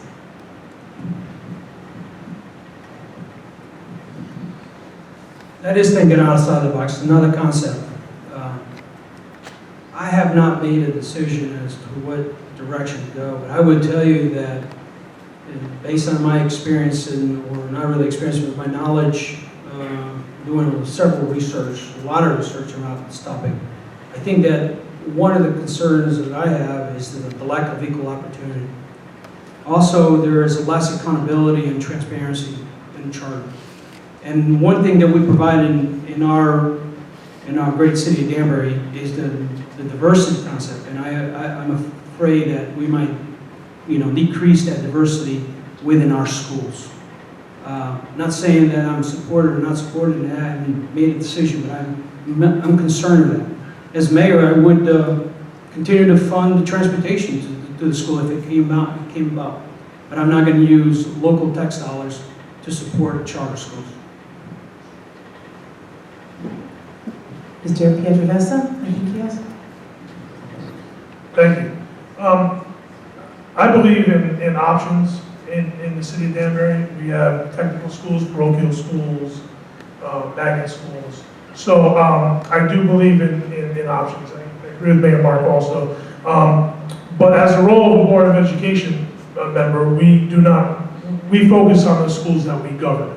And we would not govern that school. There would be a member of us on the board, but we do not govern that school. So I am definitely in favor of options, but my focus is on the Danbury schools that we govern. Okay, she'd like to make a clarification, okay? Just to be clear, Ralph, hi. Connecticut state law does require a member of the Danbury Public Schools to sit on our governing board by law. So a designee would have to serve on the governing board. No, but we don't set policy or regulations or anything like that, correct? You'd be a voting member on the board. The Board of Education does not set policy for the school. That's correct. But a member of the board would sit on our board by law. Yeah, go ahead, Ms. Alvarez. So, as I said, I am a parent of a child with special needs. And when it comes to sometimes seeing that you're going to have to make different decisions to make sure that your child gets what they need, I think that we all have to keep an open mind. Unfortunately, some of the things that my child needed, it was not able to be accommodated in our school system. And I needed to go outside the school district. I'm fortunate enough to have a family that was able to give me some support for me to be able to make that happen for my son, but not everyone has that option. One of the things that I do like about one of the charter applications that are in our community is that the actual exact focus of that application is how to uplift the concept of diversity and make sure that everybody feels like that is an asset, because it sees every student as a language learner. It sees someone who was born and raised in Danbury and speaks English and has been here for several generations, like your family, as someone who's learning how to speak Mandarin or Spanish. Just as it sees someone that arrived from another country a few weeks ago with their parents as also a language learner. And it kind of levels the playing field. As someone who is a proud product of our ESL department, and went through these halls not knowing how to ask to go to the bathroom. It's something that I really appreciate. So as a parent, I can't sit here and tell you I'm not for something or against something when I know at the end of the day, if it's the right choice for your child, and if it's what's going to take your child to the next level, as a parent, you need to be able to have the ability to take that to wherever it needs to go to make sure that your kid is going to be successful in the future. Mr. Santos? I have a question for the audience. Who here has full trust in state government? Raise your hand. Okay. I'm a little skeptical about charter schools for a couple of different reasons. We're talking about funding will be separated from the normal public school funding, but we're already in a budget crisis. We have funding cuts. Where are we going to get the money from? And if we're not going to cut it from one area, I'm concerned is it going to be cut from education. I get it, that it's a different prospect, and it's a choice. I haven't made myself a decision on it as well, but what I'm skeptical of is, will it really reduce the classroom sizes? If we're going to go from 28 students to 25, how much of a change does it really provide in the school system? I do get it. We should have choice for our students. I worry about the diversity factor as well. So until my questions are answered, I'm not so sure if it's the right decision for Danbury.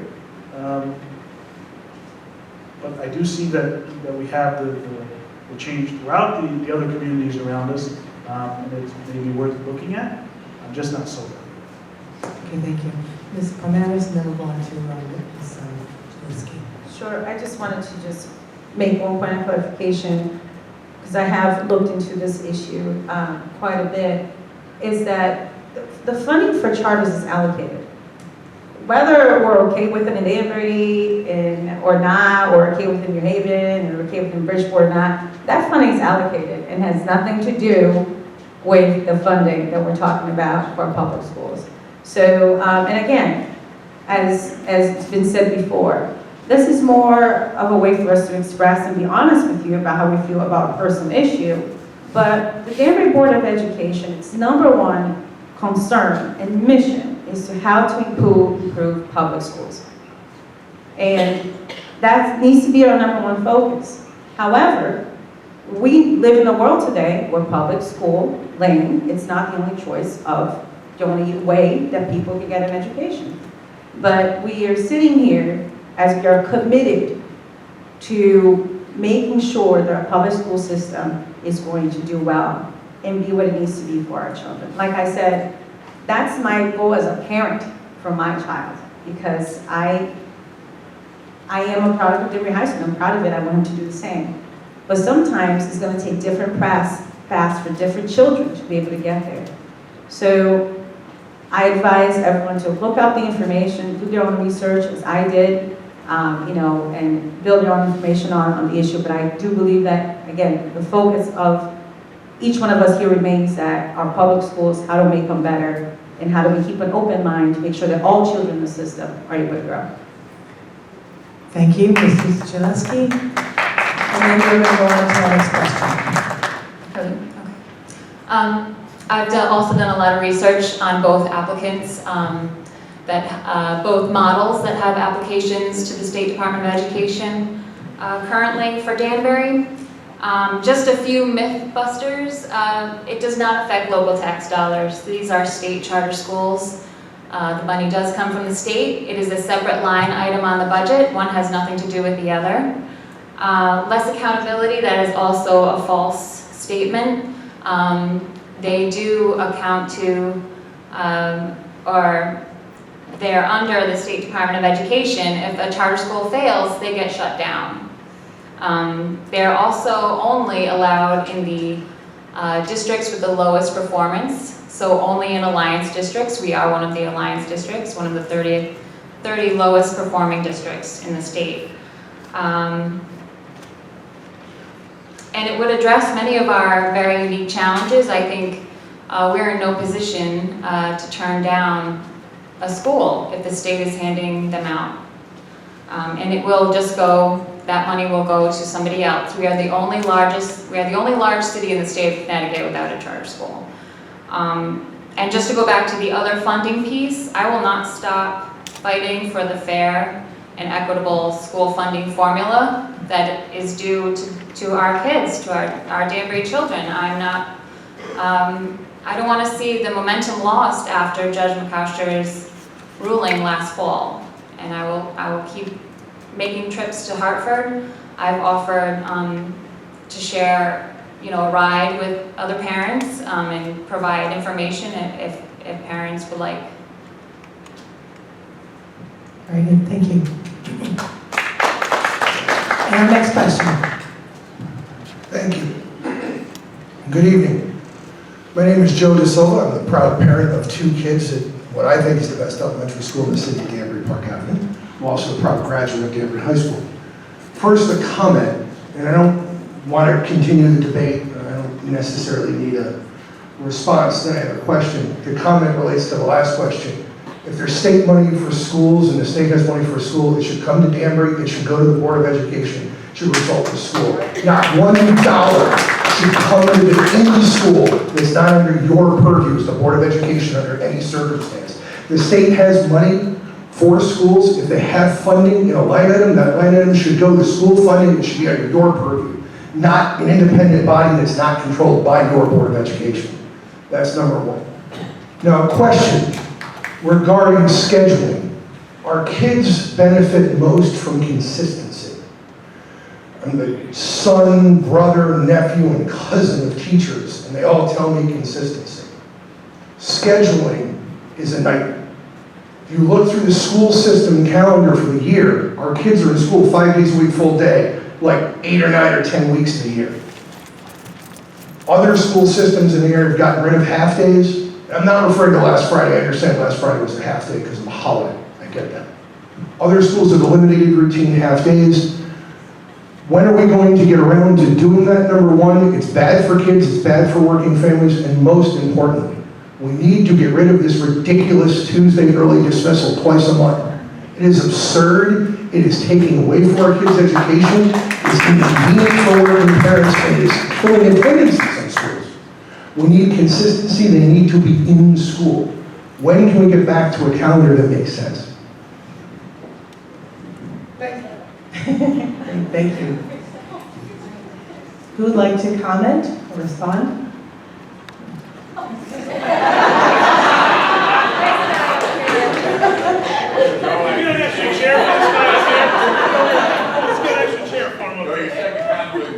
Come on. The reason I'm saying anything about charter schools is just to enlighten people. Just enlighten people on the fact that when there's competition anywhere in the United States, since the 60s. This question is for the board, unfortunately. Right. What else I could? Okay, thank you. Since the 60s, it's been proven. With the school system, we have great tools, they work very hard, but it also sharpens the pencil. Just like in business, you have a little bit of competition, you look at what the competition is doing, and you adjust to make your system better. Charter schools, I sent my children to Christian schools. My first comment was, I'm paying $3,000 a year for them not to go to public schools. How about that $40,000 they were spent to have my kid in that school? Can I get a little piece of that? Okay, No. so we want to, I'm sorry, we want to respond to the person of the question first, okay? And we have other people who have their hands up as well. Okay, who on the board here would like to respond? The board's going to handle this one. Okay. Kathy's going to jump on this. Kathy, okay. Ms. Valero, thank you. I know, Sal, where are you? Spotlight. All right, I'm going to try to answer this for you because this was a heartache for us to do this. We debated it. We wanted it for our teachers. That Tuesday afternoon, twice a month? I'm sorry? It's an early dismissal. It's an early dismissal, but it's for professional development in a sense, because these teachers have to have time away from their students to do their work. And they didn't have time to do the work that was required of them. So this is why we had this early dismissal. It was for them to formulate how to be better, how to get better education for the children. It was, I'm sorry? Yes, it was a collaborative effort. Respectfully, I've spoken to a lot of teachers, not one of them has thought it was a good idea. Not one at all. Well, they should have brought that to our attention, because they were brought in and asked whether this was going to work for them. And the answer was yes. We hear it, my wife's the president of PTO at Park Avenue, we do hear from parents there. This is not something parents are in favor of. I understand that, because now, and we labored over that because we know that parents have to find care for their children. We understand that. But we thought that if it was consistent, that twice a month this was going to happen, and they knew it was going to happen, at least there was consistency in that. Kathy, I think when we, good evening everyone, South Pascal Superintendent. Thanks, Al, here. We did modify the schedule from a half day, as you said. Thank you all for running for the board. It's close to my heart. But you all talked about developing folks, developing teachers. There's no time to develop teachers. I will tell you what happens. We tried to eliminate all of those release days. They used to be half day. We made it an hour as I talked to parents, and we tried to keep consistent with Tuesday. We don't like the disruption during the week as well. But about the continuum was dismiss kids or teachers and have kids in school. It makes sense, right? But the amount of money it costs to pay for subs and losing a teacher in front of the kids the entire day didn't make a lot of sense to us. So we thought a compromise of twice a month for that made some sense. The teachers themselves stay till about 5 o'clock. So please understand, it is difficult, they are tired, but you're expecting a lot from us. And there's a lot on their plate, and it's really unfair not to give them development in the work they do. Do all teachers like it? No. I know that. It's hard work, they're tired, but without that, they'd be asking for time during the day. The board knows during negotiations, we tried to extend the school year, so we didn't use any days. That we had, instead of 186 days, we do 190 days. At $900,000 a day for our people, doesn't make sense. It costs a lot of money. So we dismiss them twice a week, twice a month, for an hour, and they add about 2 hours onto their work, because the board negotiated extra time in the contract. It's not the best, but it is something that we've tried, and it's helped us somewhat. But I understand there is some pushback from parents. We've tried to provide some work after school, or provisions after school for parents who work to have their youngsters stay with us. So I apologize, but I think it's good for kids and teachers. I don't hope that helps. Thank you, Dr. Sal. Okay, so someone else, hold on for 1 second. Okay. You had a question, your hand is up? It's all good? Okay, great. Melvette. Hi, good evening. My name is Melvette Hill, and I'm a parent leader. And I just want to say this has been exciting listening to all the collective voices and differing opinions tonight.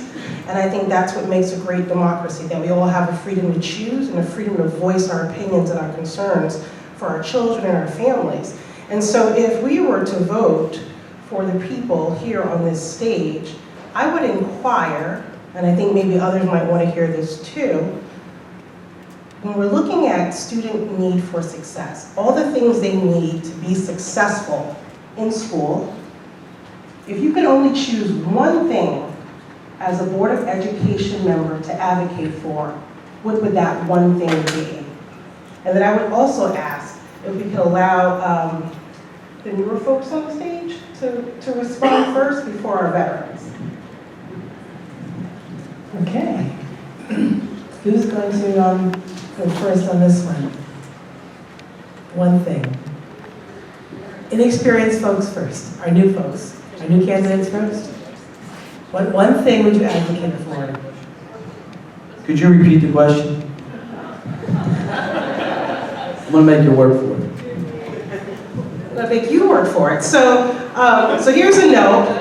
So an important skill as a candidate is to listen and listen intently. Because we want to make sure that as your constituents, you're really hearing our voice and advocating for us. I can joke with Mr. Pody because I know him.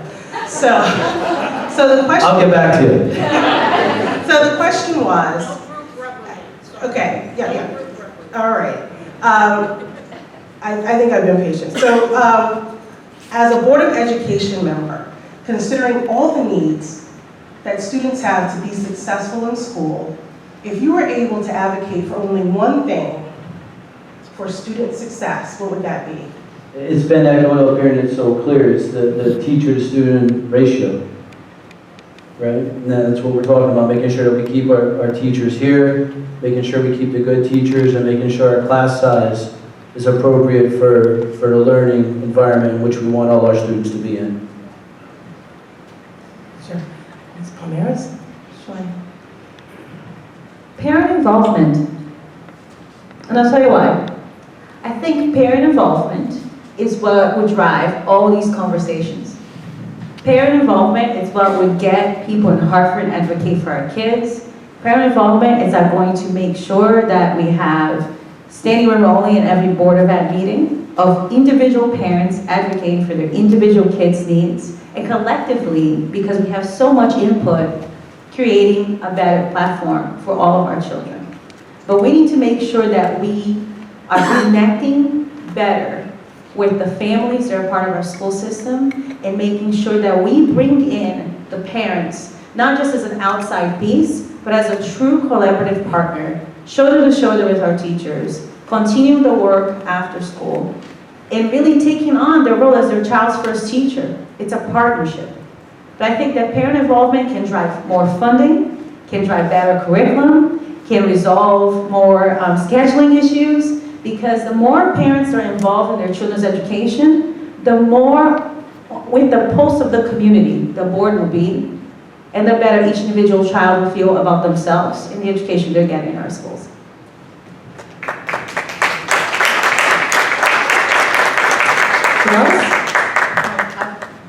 Yes? I'm Alvette. Good to see you. Well, my answer is kind of a combination of just what we've heard. As I said earlier, I've worked with young children and families for quite some time, and to me, the family is key. And I think just as people before me have already said, it's connections with the families and with the teachers. Mayor Bowden said how important it is to look into the eyes of a child and really, have those relationships that are so important between teachers and children, parents and their children, parents and the teachers. So I'm just all for more opportunities for connections with teachers, parents, so that our children can become those future leaders for tomorrow. Okay, thank you. Mr. Santos. My initial thought, that when you asked your question, was what Bob or Rob said. The teacher-to-student ratio is of importance to me. But just so that it doesn't seem like I took his answer, there's something else that Kathy said earlier that I think is critical as well, and that is critical thinking. Challenging our students to think about all the avenues that they can get to the answer. And I'm going to mention something here. This wasn't staged. In the back of the room is a young gentleman who I mentored at Henry Abbott. And I think he would say that we challenged him to think. We challenged him to really get to the answer, get to the root cause, not just by the easy way.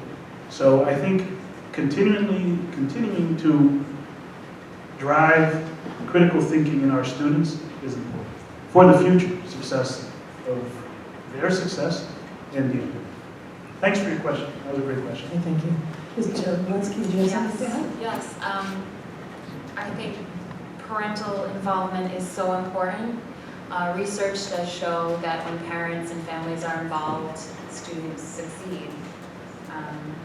So that's a tough one, Melvat. Can I advocate for an advocate for each child?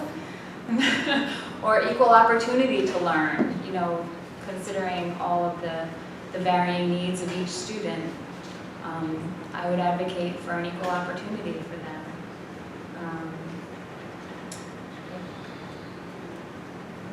Any other board members? Ready? Yes. Personally, what I would advocate for are qualified teachers that truly like kids and will be an advocate for them. I truly believe that the educator in front of your child is the one that you will remember, she will remember. If they're qualified and they truly love to teach, and you know, sometimes just because you have a degree doesn't mean you can teach that subject. So our job is really to look for that qualified person and make sure that they get the help they need to further themselves in the classroom so that they can help that child. But I think the most important person is that teacher. Mr. Petrofessa? I'm sorry, what was the question again? Just kidding, just kidding. Keeping teachers in front of students. And piggyback on Kathy, I don't think they choose to teach for the money, obviously. So they must have a love for the job, a love for teaching. So, and what the board tries to do is first and foremost, keep teachers in front of students. That's all. Mr. Genelli? I think everybody who's commented has a valid point. I've worked for the last 10 years on the board to try to make sure that the children of this city gets the best education. Every child should be able to succeed to the best ability. But to me, extremely important is when these children are growing up and when they leave the city of Danbury to go to college. They become model citizens. They become great people out there who represent our city and make a change in this world.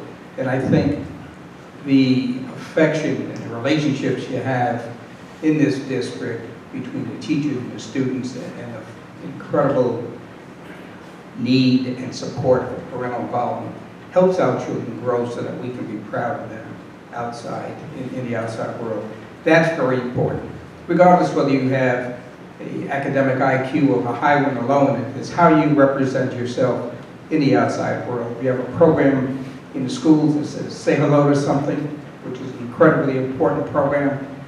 It enables our children to understand not to leave somebody else who's new or shy sitting at a table by themselves, but to go over there and introduce themselves and maybe feel part of something. Understanding this at a very young age helps develop character that helps make this a better world to live in, not the insanity we have today in Las Vegas. Thank you. Thank you. We have time for probably just one, possibly two more questions. Hi, good evening. I'm Minnie Santos, and I'm a Danbury resident for the last 25 years, and a proud mom of a Danbury high school student who's an engineer at Google at the age of 23. So one of the best schools, I always say Danbury is one of the best schools. Thanks, Mark, there. Well, my question, I have a question as a mom and a question as an educator. I have had a local business here, a preschool with 125 kids. So the first question is, as a mom, I should be optimistic, thinking that Danbury will be the school where my youngest son, who goes to Pembroke, will graduate. I see the PTO here. I see you guys do a great job. Great job. I love that. They do a great job. So, but they do a lot that you guys have to do. They raise funds for everything in the school. But going back to, I'm not as hopeful for my younger son, who is a Pembroke third grader and who will graduate from Danbury High. I'm so close to deciding to moving him into a private school, simply because I'm hearing all these foreseeable cuts in the school funding, which will affect the programs in Danbury High School. The AP classes being cut, the other programs being cut. So I'd like to hear more about that, how that will be handled. The other question is, I didn't hear a lot about it, but I'm sure our center is affected, is the Care for Kids money taken away from the parents. It's affecting centers like ours, where very needy parents bring their kids, and they have to choose between sending the kids to a preschool or just staying back home, you know? So, and it's also affecting the school systems with the ELPs, I heard. So these are two questions, and I would appreciate answers from at least some of you guys. Thank you.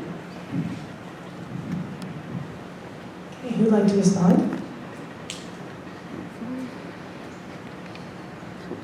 Okay, thank you, Mr. Brown. I'll work on this one for you, Minnie.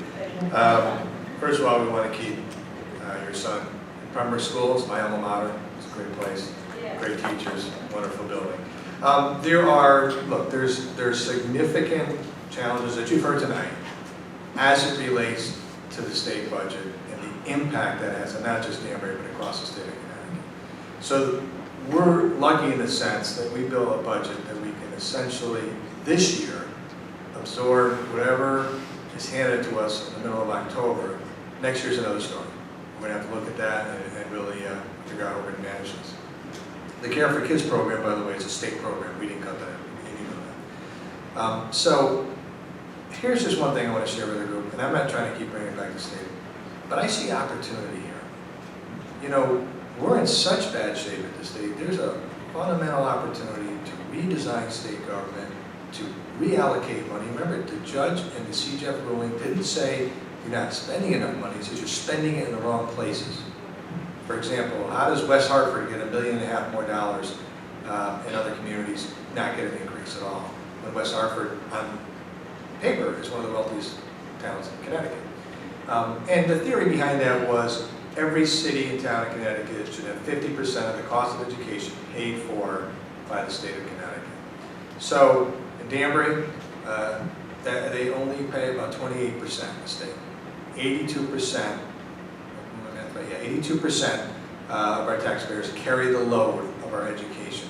And it's look, I'm a taxpayer too, I'm happy to pay it.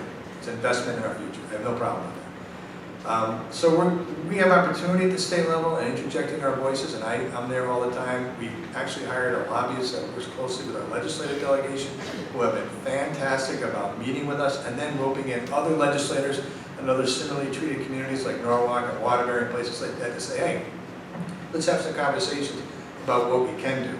Let's think differently about government, and let's focus on the services we should be delivering and maybe pull back a little bit or spin off some of the services that just make sense for the private sector to do or the nonprofit communities to do. So I think there's opportunity there.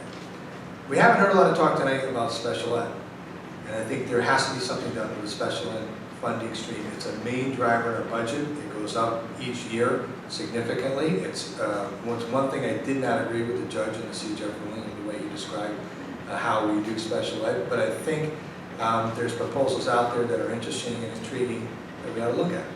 And I think those will help us balance some of the numbers to be able to provide the education that we want to provide for our students. And not all doom and gloom tonight, but I think if the state frees us up to do what we need to do, if the state looks differently at cities and towns, not as in a paternalistic way, but says, look, you guys, we got to fix our mess here. You go fix what you need to fix, and we're going to give you the tools to do it. And by the way, we're not going to allow by new mandates that we can't pay for, that you have to pay for. Crazy stuff that I don't want to bore you tonight, telling you what we have to spend to do. We're going to stay out of your hair. We're going to let you do your job and deliver extraordinary educational services to our students. I will tell you, last year, 6 of our schools were schools of distinction by the state of Connecticut. That's a tremendous accomplishment by our staff and our children and our parents. The only other 2 communities in Connecticut that received a similar award was Greenwich and Ridgefield. So we got a lot to be proud of. We got some challenges in front of us. We're going to staff the high school wing. We're going to figure out how to reduce our class numbers. We're going to work hard at some of these other proposals that are out there. And I feel pretty good about the future as long as the state is willing to be our true co-partner. Our legislators believe that. Democrat and Republican alike. It's just we got to convince everybody else too. So we're going to work hard on that. And certainly, I wouldn't be completely down on everything. Let's see how it goes, because, you know, Dunbar's a great school. Go Tigers. Great, thank you. Comment? Okay. Anybody with one last question? Final question of the evening goes all the way to the back.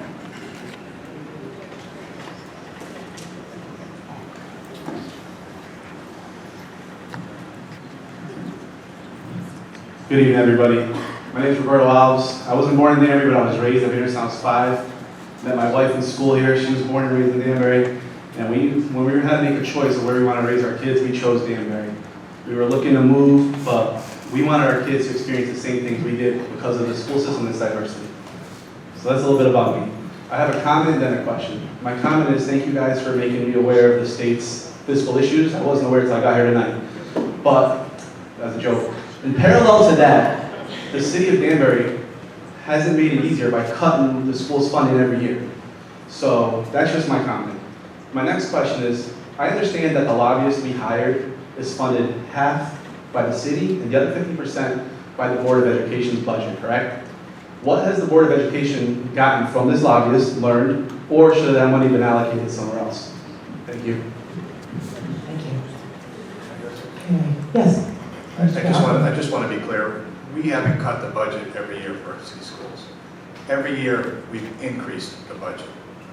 The problem is that when the board is doing what it's supposed to be doing, and we have sort of an agreement, because I believe in what they're doing, where they present over to the city, if we had all the money in the world, this is what we want to do. And then myself, Dr. Sale, the city council, we all have to get together and figure out, okay, we'd love to do all that, but what can we afford to do? In the end, every single year, the budget has gone up. Every single year. Every single year, the alliance money, which doesn't show on our books, goes directly to the Board of Ed. We don't even touch that. We let them keep it all. In other places, they try to intercept it and do things to it. And we did that because we thought it was important, the council did, to invest in our schools. So I just want to share that with you and just be clear about that. In terms of the lobbyists, there have been good things, big things, and small things, and what we call deliverables that have been given to us, including things like a pre-briefing before legislature goes into session, a post-wrap-up. He's now running around up in the Capitol building like a maniac because we've got a budget done, so he's at all the press conferences, he's meeting with the governor, he's meeting with legislators, as well as leadership up there, telling the Danbury story. Now, our representatives do that too, so that's a good addition to us. And he's also working the communication lines amongst all those individuals. So everybody knows what everybody's doing. Danbury has 7 state representatives that represent pieces, little pieces, big pieces of our state, and we have 1 state senator. So they're all being kept abreast of what everybody else is doing, what everybody else is working on. And it's made a difference, partly because of the hard work of a couple of our representatives. They got higher reimbursement for the wing at the Danbury High School. We went from 60% to 80%. That saved us about $5 or $6 million in money that we would have to buy. So there has been positive things that have come out of that. But the communication is absolutely crucial. Having everybody talk to each other and work together with a common theme of stuff that we need to accomplish, whether it be more money, whether sometimes the best thing they do is they stop stuff from happening. We're like, that's a bad idea. Let me explain why. Don't do that. Our legislators have been very receptive to this process. I think it's bear fruit for us and we'll continue to do so at a fairly small cost. See, I don't remember what we spent on it, but it's probably the best. Is it 50 grand? 15 grand. Okay, it's 30,000 for the entire year. I would tell you that's 15 from us, 15 from the Board of Ed. It's probably the best 30 grand we've ever spent in terms of being able to be wired in at a pivotal time in our state's history. We need to be there every day, and we need to have presence there every day, and particularly the middle of the night. Because that legislature is, I'll use it, it's like the movie Gremlins. Nothing good happens between midnight and 6 a.m. Bad things happen, bad bills get passed, bad mandates get passed, stuff that hurts us here in Danbury, because it's hard for staff to be up there 24 hours a day, 7 days a week. Our guy is there. He's at the committee meeting at 2 a.m.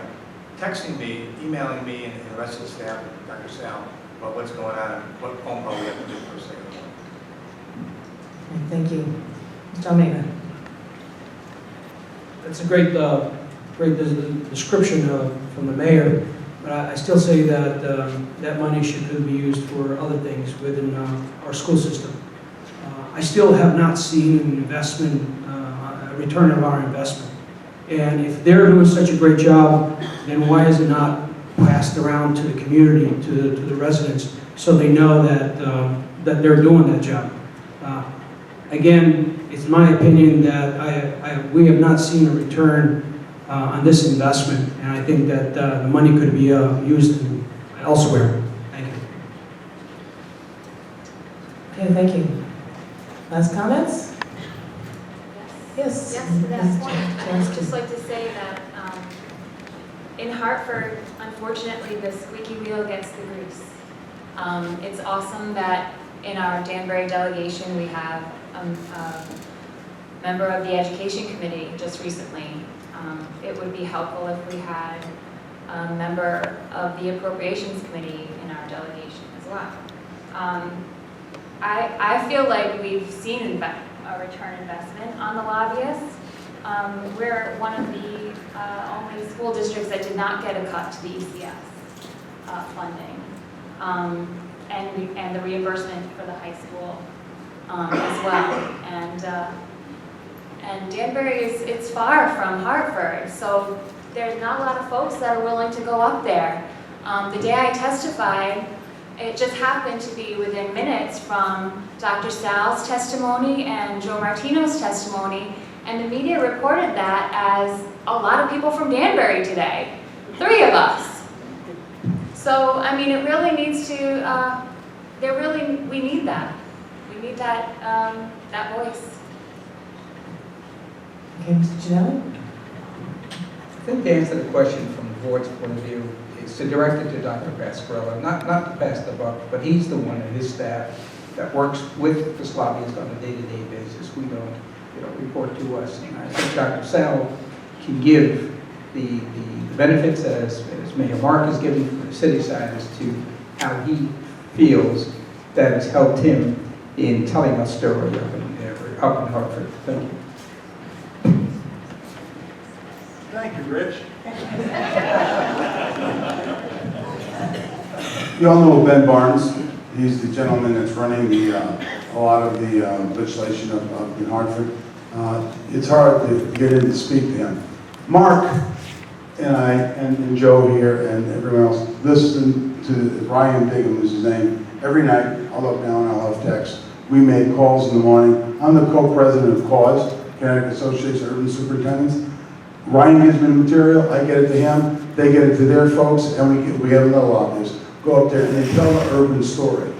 Together we've been able to get in and meet with people that no one else has been able to get in and meet. We got a whole half hour with Ben Barnes talking about the things you were talking up the panel that we need to do for our kids. Parents, when you were talking about the need for preschool and why and how it impacts us. Talk about anecdotally, face-to-face, what is going on. Just as Ralph said, sitting as a board member and not walking around, I don't get to feel and touch. Well, Ben Barnes got to hear our story. The next day, we found out that we didn't get cut. Now, did we do it that day? No. But I think what we did is Danbury means something to them. We have 169 towns in Danbury. 169 towns in Connecticut. We're the last on the poll in terms of reimbursement. And I taught these, well, how are you doing that? Mark just told you, 8 cents on a dollar, 80 cents on a dollar, you're paying for it. So Ben, why are you not supporting the people in Danbury when they're supporting schools and you're taking away from us and giving to other places that they need it, but not in an equitable access way as people talk about. But when we get up there with our lobbyists, he said, that's the story, give it to him. Mr. Ferguson is here, he could probably tell you. He gets calls from us, he calls us back, he puts information in our heads, we get it to Ryan, he goes there and gets something stopped. It's not one person, it's telling our story constantly. And that's what we report as the mayor has. Every month we have a report and we talk about that. I didn't know how it was going to be when we started this. It's 30,000, 15,000 we could spend differently, but I know we've got money for the high school, but that was the efforts put on by our local delegation. We also got things stopped in the legislature that never got there because of lobbying efforts. different requirements, different testing, a number of things that you don't even see that we've gotten done. So it's been helpful. I think and ultimately it helps our kids.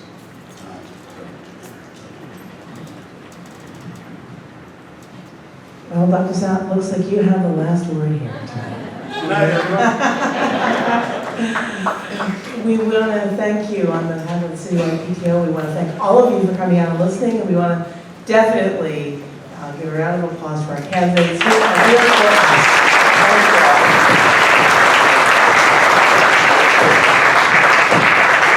Good luck and good night to everybody. Thank you. Thank you guys for coming, appreciate it.